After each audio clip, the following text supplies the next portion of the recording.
अस्सलाम वालेकुम दोस्तों, की हाल है? सब ठीक ने? अच्छा भाईजान, अज बहुत ही ज़बरदस्त एक नुस्खा लैके तुहाडे भरावां कोल हाज़र होए हैं। और ज़्यादा महंगा भी नहीं, बहुत ही सस्ता जिहा नुस्खा है, ज़्यादा खर्चा होने वाला नहीं इहदे ते। इहदे विच जिहड़ा ना सिर्फ चार चीज़ां हैगियां, चार चीज़ां दा नुस्खा है। हर चीज़ तुहाडे नज़रां दे सामने है, ठीक है।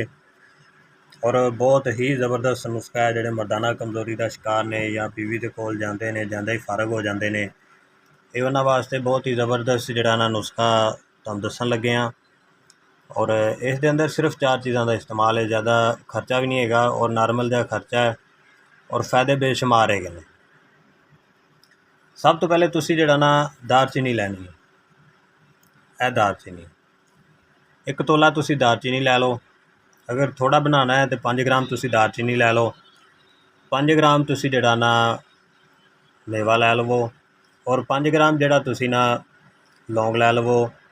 और उस तो बाद 1 ग्राम जिहड़ा ना तुसी ज़ाफ़रान लै लवो।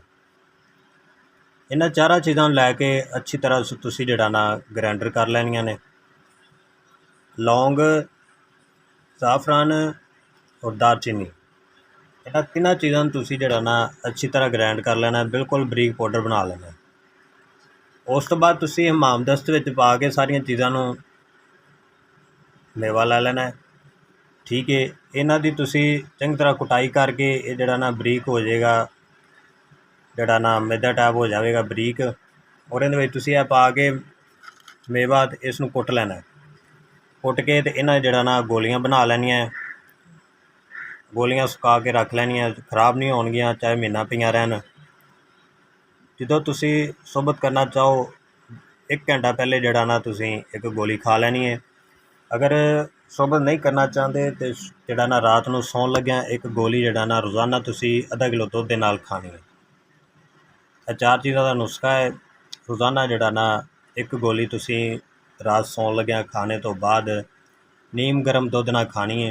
अगर गर्मियां विच इस्तेमाल करो तो एक दिन छड्ड के एक दिन करो। अगर सर्दियां विच इस्तेमाल करते हो तो रोज़ाना जिहड़ा ना एक गोली तुसीं इस्तेमाल कर सकते हो। और जिहड़े कुआरे बंदे ने, जिहड़े शादीशुदा नहीं है, वो ये चीज़ां इस्तेमाल ना करन।